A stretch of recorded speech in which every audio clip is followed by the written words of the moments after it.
In March 2015, Ringling Bros Circus made the historic announcement that it will stop forcing elephants to perform in its circus by 2018. Ringling stated it was the best thing for the elephants to not be in the circus.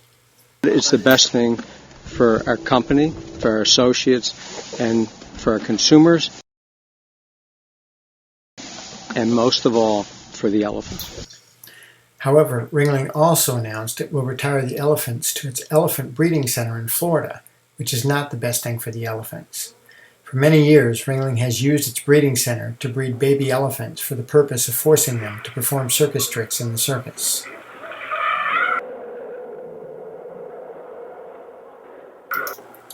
When the baby elephants are about 2 years of age, Ringling uses another elephant to drag the baby kicking and screaming from their mother. Ringling then chains the babies up, sometimes for months on end, to break their spirit, and then forces them to perform circus tricks by tying them up with ropes, beating them with bullhooks,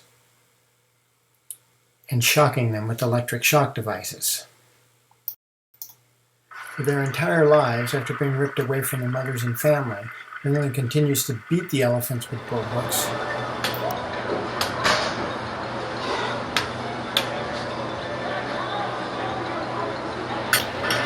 whip them in the face,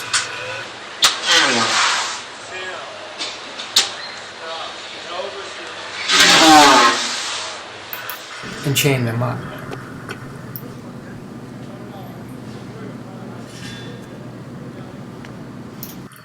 This is all done for the sole purpose of making money for the Feld family, the owners of Ringling Bros Circus.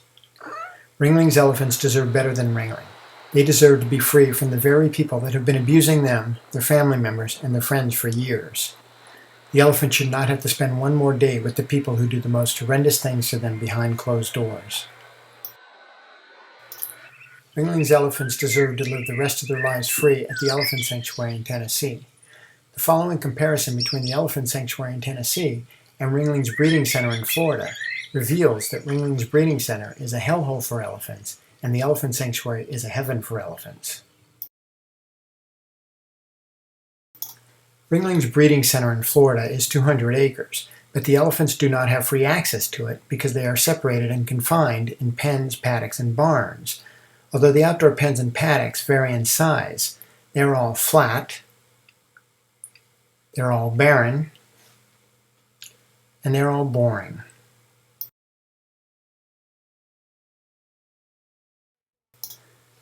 Note the elephant swaying in this pen, an abnormal stereotypic behavior caused by the stress, frustration, and boredom of confinement.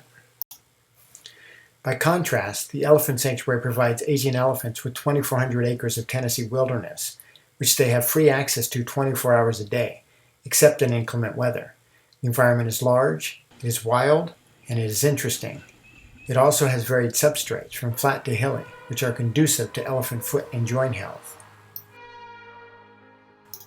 At Ringling's breeding center, bullhooks, a weapon resembling a fireplace poker, along with chains, ropes, and electric shock devices, are used to control, dominate, and train the elephants.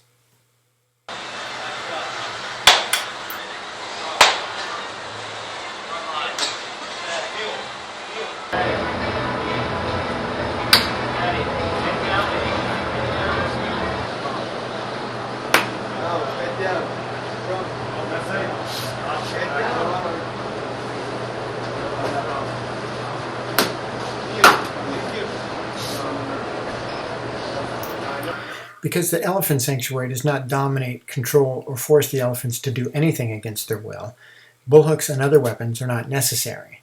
Instead, if the sanctuary desires a certain behavior, they use positive rewards, such as treats, as the person on the left is doing, so the person on the right can cut a chain off of Billy's foot, a remnant from Billy's previous life in the circus. The elephants at the sanctuary are free to do as they choose.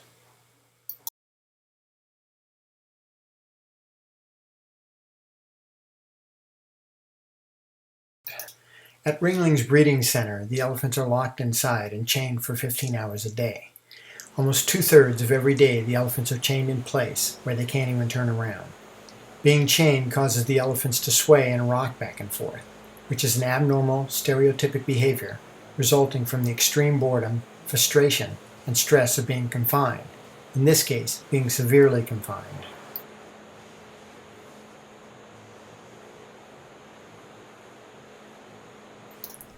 At the elephant sanctuary, the elephants are never chained and are free day and night to come and go, inside or out, as they choose.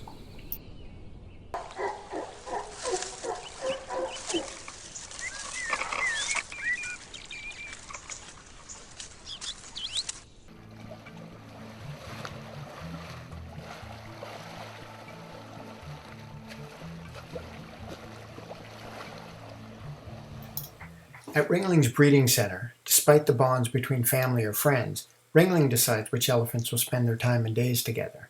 The elephants have no choice in the matter because they are locked up in pens or paddocks. And despite the very social nature of elephants, the baby and young elephants are locked away from others of similar age. To compensate for the boredom caused by lack of playmates, Ringling provides the young elephants with plastic toys. However, these toys are no substitute for real playmates, as this video from Save Elephants Foundation in Thailand shows. At the elephant sanctuary, the elephants are free to choose who they will spend their time with. This means that elephants from Ringling can be reunited with their family members or friends. Mothers can be reunited with their babies and babies with their mothers. Siblings can be reunited with their siblings. Or they can choose to make new friends. The young elephants will have other young elephants to play with. They will have 2,400 acres of wilderness with ponds to swim and play in. This is a place where elephants of every age can be free to be elephants.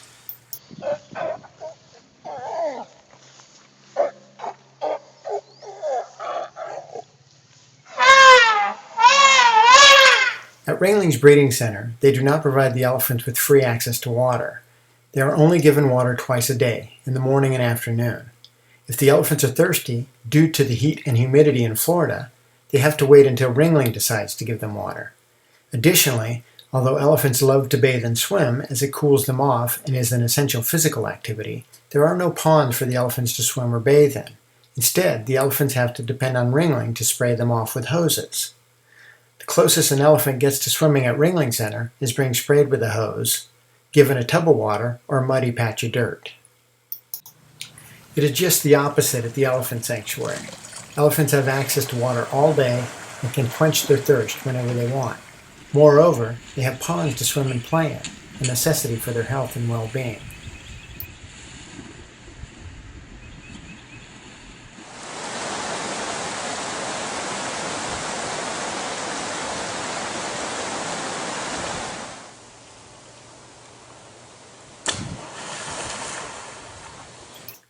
At Ringling's breeding center, the elephants are never free. Their movements are controlled and managed by people with bullhooks, the same people who have been abusing these elephants for years. When they are not in pens, there is always someone controlling them with a bullhook. When they are being walked across the fields, the elephants are forced to hold each other's tails, which elephants hate because it painfully tears the hair out of the ends of their tails. Even out in this open field, you can see the handler using the bullhook under the elephant's chin. By contrast, at the elephant sanctuary in Tennessee, elephants are given the freedom 24 hours a day to manage their own lives and make their own choices. Choices about where they want to go, who they want to hang out with,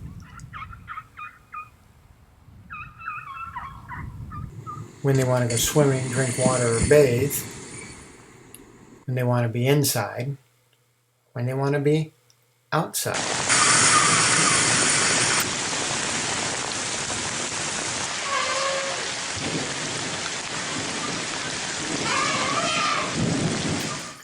After years of being chained, beaten, and forced to perform circus tricks, Ringling's elephants deserve better than more dominance, more control, more chains, and more beatings by Ringling. They deserve to live free at the elephant sanctuary in Tennessee, where they will finally be allowed to be elephants.